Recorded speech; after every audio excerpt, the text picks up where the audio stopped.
تو ہم اس پریشانی سے کیسے بچیں اور اللہ تعالیٰ سے رزق حلال کیسے مانگیں جو سکون دینے والا ہو؟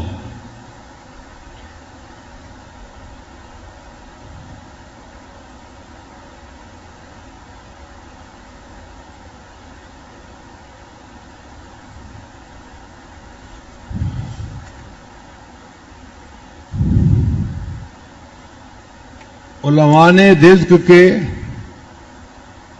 16 دروازے بیان کیے ہیں.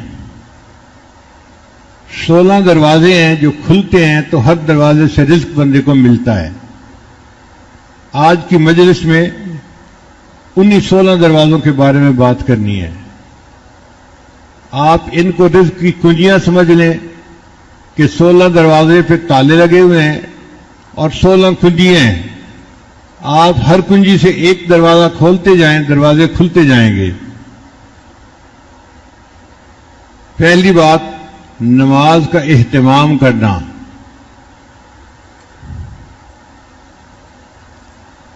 تعدیل ارکان کے ساتھ، سکون کے ساتھ، تسلی کے ساتھ باقاعدگی سے نماز باجماعت پڑھنا، یہ رزق کے لیے پہلا دروازہ ہے. گھر کی عورتیں بھی پڑھیں، مرد بھی پڑھیں.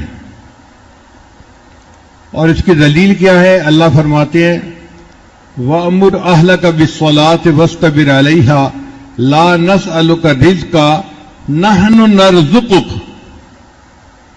تم نماز ادا کرو اور اہل خانہ کو نماز کے لیے کہو رزق تمہیں ہم دیں گے. اللہ تعالیٰ گارنٹی دے رہے ہیں، اللہ تعالیٰ ذمہ داری لے رہے ہیں. اب آپ بتائیے کہ اللہ تعالیٰ اپنی ذمہ داری کو پورا کریں گے نا؟ ہمارا کام کیا ہے؟ نماز کو اہتمام کے ساتھ پڑھنا. اور نماز بھی چھوٹ جاتی ہے اس رزق کی پریشانی میں. کاروبار لوگوں کی بھی نماز چھوٹ جاتی ہے اور گھر کی عورتوں کی بھی نماز چھوٹ جاتی ہے. جس سے رزق بڑھنا تھا اس میں غفلت ہو رہی ہوتی ہے. وہی مسجد میں نظر نہیں آئے، اور جی بس دفتر کی پریشانی ہے، ختم ہوگی تو میں آ جاؤں گا. ہم انتظار میں ہوتے ہیں کہ پہلے پریشانی ختم ہو پھر ہم نماز پڑھنے آئیں گے. اور اللہ چاہتے ہیں کہ یہ نماز پڑھنے آئے اور اس کی پریشانی کو میں ختم کر دوں.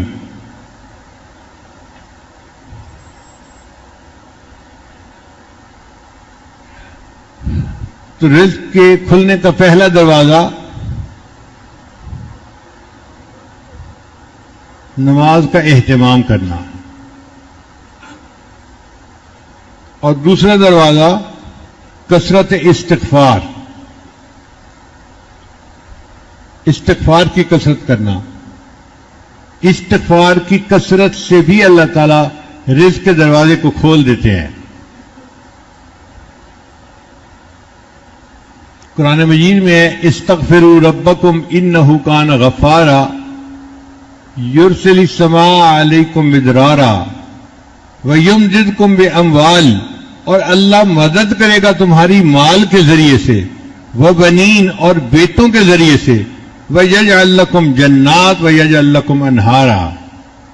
تو مال اور بیٹے اللہ تعالیٰ استغفار کی کثرت سے عطا فرماتے ہیں. اور ہم اسی کی طلب میں پریشان پھر رہے ہوتے ہیں.